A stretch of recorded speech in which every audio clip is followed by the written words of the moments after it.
Shalom à tous, j'espère que vous allez bien. Moi, je vais très bien, par la grâce de Dieu.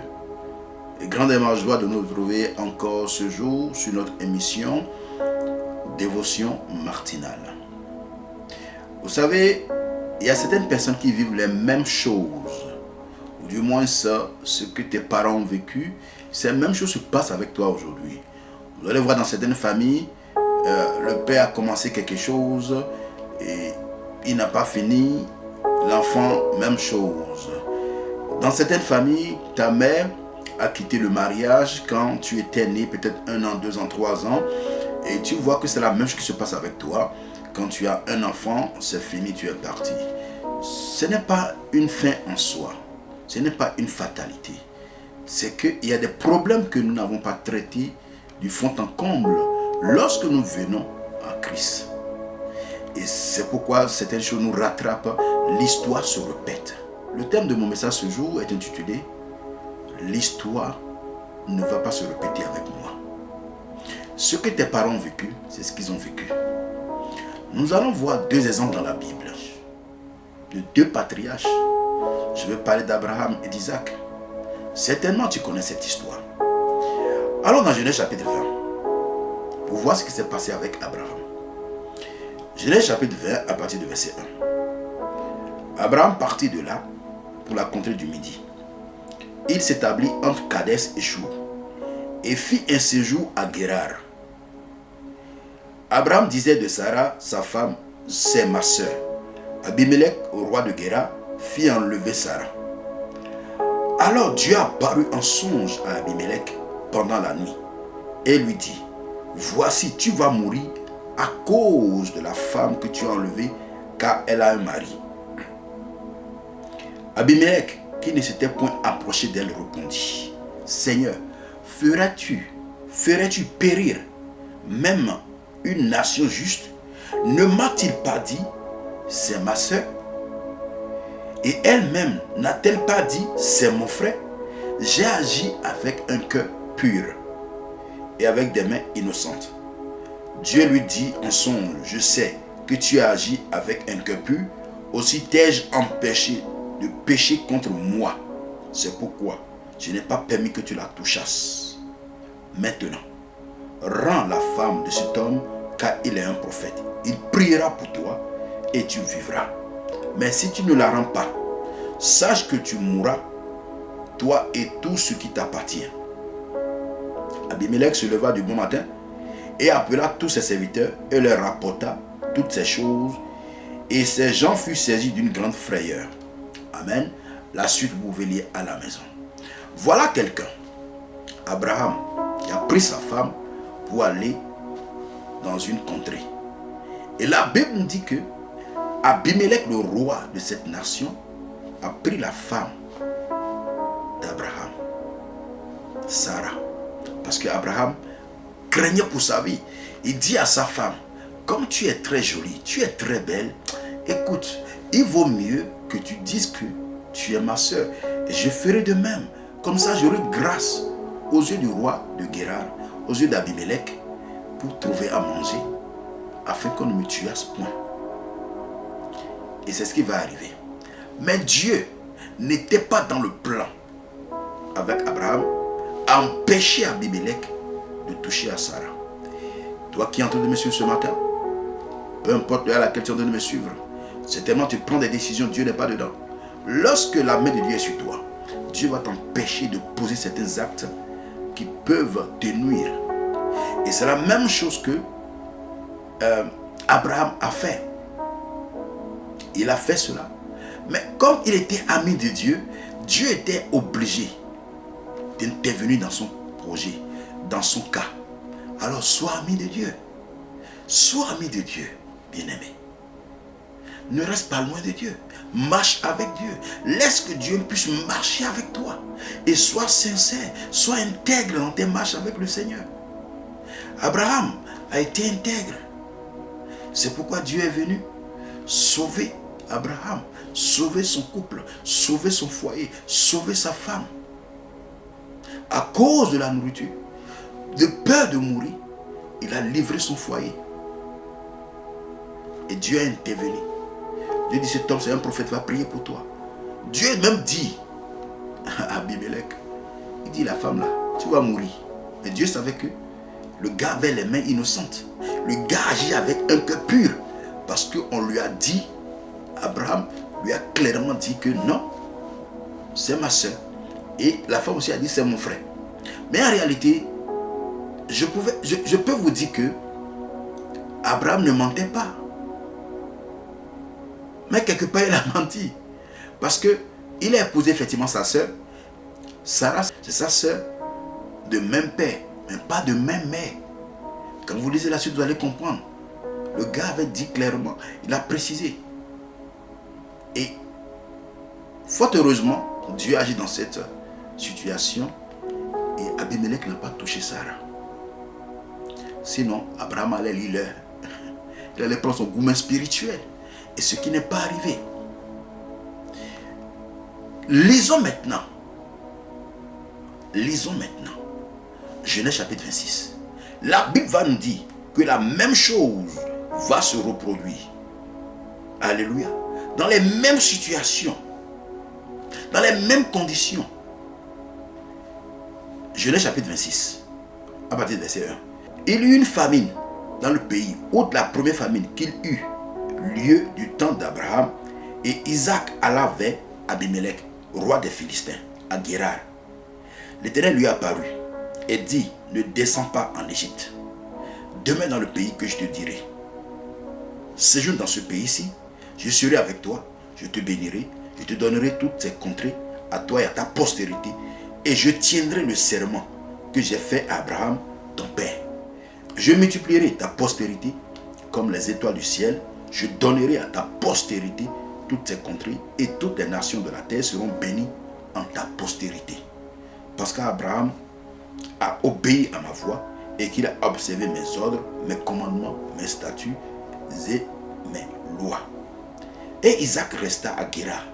Lorsque les gens du lieu faisaient des questions sur sa femme, il disait, c'est ma soeur, car il craignait en disant, ma femme, que les gens du lieu ne le tuassent, parce que Rebecca était belle de figure. Vous voyez, les mêmes choses se sont reproduites dans les mêmes conditions.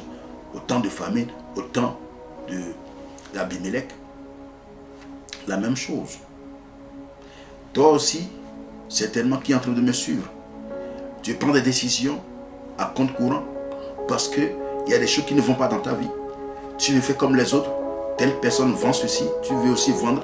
Telle personne vend voiture, toi aussi tu te décacases, tu te démètres pour vendre des voitures. Telle personne a tel projet, toi aussi tu as les mêmes projets. Ne laisse pas l'ennemi te tromper. Écoute la voix de Dieu. Isaac ici voulait aller où? En Égypte. Comme tout le monde allait en Égypte, lui aussi voulait aller en Égypte. Comme aujourd'hui, le cas aujourd'hui, tout le monde va en Europe. Tout le monde veut aller en Europe. Je ne suis pas contre. Mais ma prière pour toi, c'est que tu sois sur la tête de ta bénédiction. Si tu n'es pas sur la tête de ta bénédiction, tu vas passer à côté. Tu vas vraiment passer à côté. Il y a des personnes que Dieu permet d'aller en Europe. Mais tout le monde ne doit pas aller en Europe. Ce n'est pas parce qu'aujourd'hui je suis en Europe que j'en parle. Non. Je suis venu parce que Dieu a permis cela. Dieu m'a dit, va. C'est là-bas que tu vas me servir. J'aurai l'occasion de vous donner mon témoignage de comment les choses se sont passées. Moi-même, j'étais étonné de comment Dieu a rendu tout possible. Alléluia. Alors, même si tu as des difficultés, tu vis dans des situations difficiles, ne prends pas des décisions à la hâte. Laisse Dieu te conduire. Vous savez, la bénédiction également est liée à une terre géographique. Ouais, il faut que tu sois sur la terre, là où Dieu veut que tu sois béni. C'est comme Dieu dit à Abraham, va, quitte la maison de ton père et va dans le pays que je te dirai. Dieu pouvait le bénir dans la maison de son père, non? Mais Dieu dit, quitte-la, quitte ta nation, ta patrie, va. Et il est allé, et il a été béni.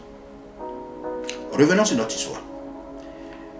Isaac a vécu les mêmes choses, mais à l'époque où Abraham vivait les mêmes choses avec sa femme Rebecca, Isaac n'était pas encore né.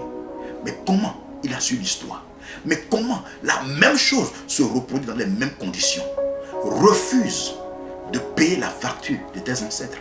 Refuse de payer la facture de tes parents. La mauvaise facture qu'on t'a laissée là. Refuse. Ma prière pour toi aujourd'hui, tous ceux qui te réclament, qui réclament ta vie, qui réclament ton foyer, qui réclament tes projets, qui réclament tes enfants, ton ministère, tes finances, tes activités, soient anéantis par le sang de Jésus. La même histoire s'est passée. Isaac aussi a menti. Même chose. Et la suite, on va voir que comme son séjour se prolongeait, verset 8 de Genèse chapitre 26, comme son séjour se prolongeait, il arriva qu'Abimelech, roi des Philistins, regarda par la fenêtre, vit Isaac qui plaisantait avec Rebecca sa femme.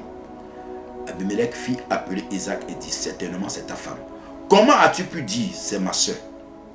Isaac lui répondit, j'ai parlé ainsi de peur de mourir à cause d'elle. Et Abimelech va dire, mais qu'est-ce que tu nous as fait comme ça? Ça n'est fallu de peu que quelqu'un du peuple n'ait couché avec ta femme. Et tu nous aurais rendu coupables. Ouais, les mêmes conditions, les mêmes situations. Je vais prier pour toi. Oui, ton père a vécu ceci. Ta mère a vécu ceci. Ce n'est pas ton histoire. Refuse d'écrire les mêmes histoires, des mauvaises histoires de tes parents. Refuse que l'histoire se répète avec toi. L'histoire s'est répétée ici. Avec qui? Avec Isaac. Et il n'était pas né. Il n'était pas encore né quand son papa et sa maman avaient vécu les mêmes choses. Même chose se passe ici. Je prie pour toi, où que tu sois, que la main de Dieu te libère de toute prison spirituelle, de toute parole de réclamation contre ta vie, de tout ce que l'ennemi a planifié contre toi. Aujourd'hui, quand tu regardes ta vie, il n'y a rien. Tu ne peux, c'est-à-dire quand les gens te regardent même, il n'y a rien qui puisse les plaire de venir à Christ. Pourquoi? Tu vis les mêmes choses que tes parents. Tu es en train de crier la mauvaise histoire de tes parents. Tu es en train de crier la saison numéro 2. Refuse d'écrire cette saison et que tu puisses écrire la saison de ta version avec le Seigneur Jésus-Christ. Je prie pour toi que toute mauvaise situation, toute mauvaise vie que tes parents ont vécu ou réclamation sur leur vie et qui donne un accès légal à Satan de te réclamer aujourd'hui, que le sang de Jésus détruit totalement cela, te libère de la main de tes ennemis dans le nom puissant de Jésus-Christ. Que la main de Dieu te touche. La bradacha. Je prie pour toi ce soir. Je prie pour toi ce matin. Peu importe l'heure à laquelle tu es en train de me suivre. Que la main de Dieu te délivre des mauvaises histoires de ta famille. Tu ne peux pas réécrire les mauvaises histoires de ta famille. Ta famille, c'est ta famille, oui. Mais toi, tu es enfant de Dieu. Ce qui s'est passé avec eux, c'est bon. Mais toi, tu dois écrire ton histoire. Dieu t'a donné un livre blanc. Et c'est à toi de remplir chaque page de ce livre blanc. Chaque jour que Dieu fait, bien-aimé.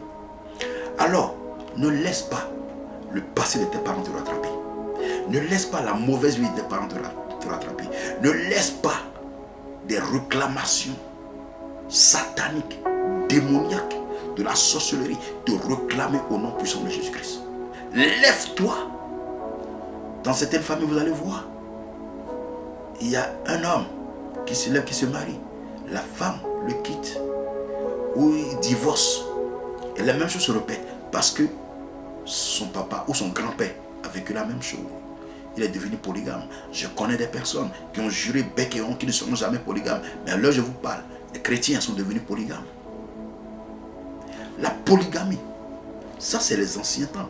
Ça c'est ce que Dieu a permis cela avec nos patriarches. Parce que Dieu n'a jamais dit à quelqu'un. C'est pas ce que les gens racontent aujourd'hui. Nous aurons l'occasion de revenir si le chrétien peut être polygame. Alléluia. Ce n'est pas l'objectif de mon message ce jour. Mais je prie pour toi que Dieu te délivre de toute histoire, de toute mauvaise histoire qui concernait ta famille et qui est en train de se répéter dans ta vie au nom de Jésus-Christ. Dans le nom puissant de Jésus-Christ, ce que ta grand-mère a vécu, ta mère a vécu, toi maintenant de vivre la même chose aujourd'hui. Je te pose la question, Seigneur, tu m'as abandonné, pourquoi ma vie serait ainsi? Tu t'es marié, tu n'as jamais espéré te divorcer un jour, mais ton mari t'a quitté. Tu as pris le deuxième homme, tu as fait aussi un enfant, troisième, ainsi de suite. Et chaque enfant a son père. Je ne suis pas en train de te juger, je ne suis pas en train de te condamner. Tu n'as jamais voulu que cela arrive. C'était une réclamation. Il y a des choses que tu dois traiter avec le Seigneur. Alléluia. Alors, tout hôtel dans la maison de ton père ou de ta mère qui réclame les filles et qui empêche les filles de demeurer dans un foyer, que le sang de Jésus détruit totalement cela, que Dieu te restaure dans son amour, dans sa grâce, dans sa bonté, dans sa compassion, que Dieu te restaure totalement dans le nom de Jésus. Je vais prier pour toi ce matin, que la main de Dieu te touche, que la grâce de Dieu te localise et que tout ce qui se passe dans ta famille, qui est une réclamation et qui empêche les gens de réussir, que toi, tu n'en fasses pas partie au nom puissant de Jésus-Christ. Que Dieu te délivre. Jésus-Christ, le Dieu des esprits des prophètes, se révèle à toi, qui te délivre totalement de la main de tes ennemis. Je prie pour toi que ça doit s'arrêter sur toi. Ce qui s'est passé avec tes parents, Dieu te délivre maintenant. L'histoire ne va plus se répéter. Dans le nom puissant de Jésus-Christ de Nazareth, que la main de Dieu soit avec toi. Peu importe ce qui se passe dans ta vie, peu importe ce qui s'est déjà passé, laisse le passé derrière toi. Regarde maintenant vers le futur. Sois reconnaissant pour Dieu, pour le présent qu'il t'a donné. Alors ne regarde pas le passé. Regarde maintenant vers l'avenir de Christ. Et laisse Christ te bâtir. Laisse que Christ te touche afin que l'histoire ne se répète plus avec toi. Dans le nom puissant de Jésus-Christ. Si tu as aimé ce message, partage avec quelqu'un. Abonne-toi et active la cloche de notification. Que Dieu te bénisse. Que sa grâce repose sur toi. Je vais prier avec toi. Si tu vis de pareilles situations et jusqu'à ce jour tu n'arrives pas à trouver de solution, je vais prier avec toi. Regarde le numéro qui est affiché, le numéro WhatsApp qui est affiché en bas de l'écran et écris-moi. Je vais prier avec toi. Tu n'as rien à payer. Non. Je vais vraiment prier avec toi. Et ensemble, nous allons briser cette malédiction par le sang de Jésus et ta vie va décoller. Que Dieu te bénisse. Et à bientôt.